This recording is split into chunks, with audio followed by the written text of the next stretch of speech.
आज Tripura 2 east parliamentary constituency का चुनाव हुआ। उसका आज दिन भर में बहुत ही शांतिपूर्ण ढंग से लोग आए, मतदाता आए, और अभी तक जो 8 बजे तक का हमारा पोल परसेंटेज है 80.32 total voter turnout Tripura east के पोलिंग में आया है। और पूरे दिन भर बहुत ही शांतिपूर्ण ढंग से ये मतदान हुआ। कंप्लेंट भी काफ़ी कम थी, जो भी हुई थी उनको हमने साथ ही साथ इंक्वायर किया, उसके ऊपर जो भी उचित कार्रवाई लेने की गई। तो इसके लिए मैं सबसे पहले सभी मतदाताओं को धन्यवाद दूंगा कि वो बिना किसी भय के अपने घर से निकल के अपने मतदान केंद्र तक तो गए और उन्होंने ये अपना मतदान दिया।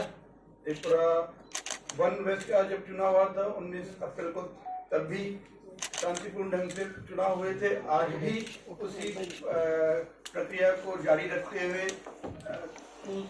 ईस्ट के जो मतदाता थे वो अपने पोलिंग स्टेशन में आए। टोटल इसमें 1664 पोलिंग स्टेशन थे 6 डिस्ट्रिक्ट में। उन सभी में अच्छी संख्या में लोग आए और उनका चुनाव हुआ। तो मैं उनको दोबारा धन्यवाद देता हूँ कि उन्होंने इस चुनाव प्रक्रिया को सफल बनाया। साथ ही साथ में जो पॉलिटिकल पार्टीज हैं, कैंडिडेट्स हैं, उनको भी उन्होंने जो इस चुनाव को क्रियान्वयन में हमारा को सहयोग दिया, उनको धन्यवाद देता हूँ। आप सभी मीडिया लोगों का, आप लोगों ने भी समय समय पर जो इलेक्शन प्रोसेस है उसके बारे में मतदाताओं को अवगत कराने में, पॉलिटिकल पार्टीज को, कैंडिडेट को बताने में, और जो कैंडिडेट्स की तरफ से या मतदाताओं की तरफ से जो उनके सुझाव, उनके कोई प्रश्न, उनके जो कुछ कंप्लेंट्स है, उनको भी हम तक पहुंचाने में सहायता की। तो उसके लिए भी मैं आप सबको धन्यवाद देता हूं।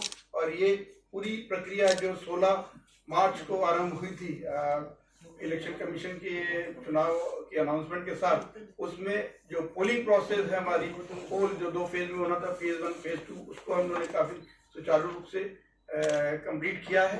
अब आज अभी जितनी भी पोलिंग पार्टीज हैं, अभी कुछ करीब 20 के आसपास पोलिंग स्टेशन में अभी चल रहा है, जो उनको टोकन वगैरह बटे हैं, लेकिन वो भी जल्दी कंप्लीट हो जाएगा और सभी टीमें वापस आ जाएंगी। करीब 650 तक तो टीम वापस आ चुकी है, बाकी भी रास्ते में है।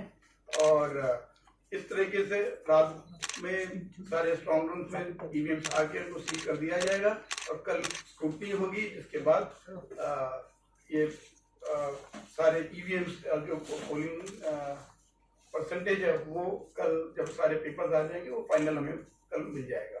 और उसके बाद जैसा जानते ही हैं कि ये फेज 2 कंप्लीट होगा। ये पूरी प्रक्रिया 7 फेजों की है, जो 1 जून को लास्ट फेज के बाद 4 जून को जब काउंटिंग हुई तब उसके साथ ये शेष होगी। तो हमारे यहाँ अब 4 जून को अलग अलग 20 लोकेशंस हैं जहाँ पे काउंटिंग होगी 4 जून को, और उसके बाद उसके तरफ से तो उसके लिए हमारी तैयारियां अभी से चल रही हैं। और इस बीच में जो हमें समय मिला है उसमें हम लोग और बाकी तैयारी पूरी कर लेंगे। तो हमें पुनः आप सबको मैं धन्यवाद देता हूँ कि चुनाव हम लोग बिना किसी वायलेंस के बहुत ही फ्री एंड फेयर मैनर में हम कंडक्ट करने में सफल हुए हैं, जिसमें सभी का योगदान रहा।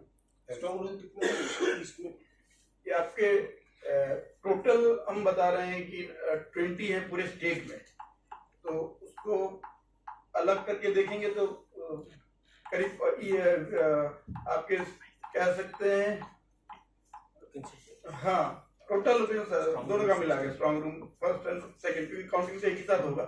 आप उसको हम कर देखेंगे तो आई थिंक, क्योंकि आपकी अगर आप पूछ ही रहे हैं तो 1 2 3 4 प्लस आपके 3 7 और 8 आपके होंगे फेज 1 में, और 20 यानी 12 आपके हो जाएंगे फेज 2 में।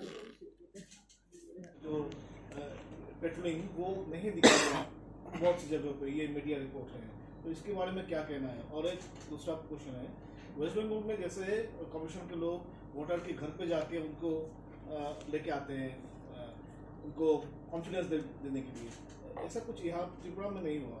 देखना है क्या यहाँ पे कुछ लेगिंग्स है क्या? नहीं, जो आपने CAPF का एरिया डोमिनेशन बोला, जितना हमने देखा उसको हमें उस दृष्टि से देखना पड़ेगा कि कितनी फोर्स हमें इलेक्शन कमीशन से मिली। अभी आपका आप जो असेंबली इलेक्शन में आपको जो 400 कंपनीज मिली थी, आप उस दृष्टि से अगर कंपेयर करेंगे तो क्योंकि उससे कम केवल 85 कंपनीज हमें इस इलेक्शन कंडक्ट करने के लिए मिली थी। तो उस दृष्टि से अगर आप देखेंगे तो फोर्सेस का विजिबिलिटी कम रहेगा, लेकिन उसको भी कैसे बेस्ट वे में हम यूज करें उसको ध्यान में रखते हुए लोकल स्टेट पुलिस, टीएसआर सबको लेके एरिया डोमिनेशन हुआ और आप लोगों ने मीडिया के थ्रू उसको कवर भी किया है।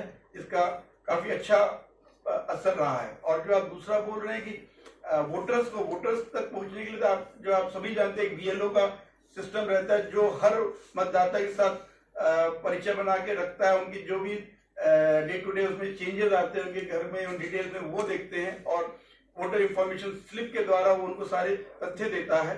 और जब इलेक्शन हो रहा होता है तब पीआरओ, सेक्टर ऑफिसर वो सब उनके साथ कांटेक्ट करते हैं। अगर आप किसी पर्टिकुलर मतदाता को सहायता करने की बात बोल रहे हैं कि इलेक्शन के टाइम पे, तो आपको पता ही है होम वोटिंग की फैसिलिटी जो है उसमें यही है कि जो 25 इयर्स प्लस और आपके पर्सन विद डिसेबिलिटीज, दिव्यांगजन, उनके लिए सुविधा है कि वो घर में से भी वोट दे सकते हैं। तो वो हमारे यहाँ 11-12 तारीख को फेज 1 के लिए और 17-18 तारीख को फेज 2 के लिए सफलतापूर्वक किया गया।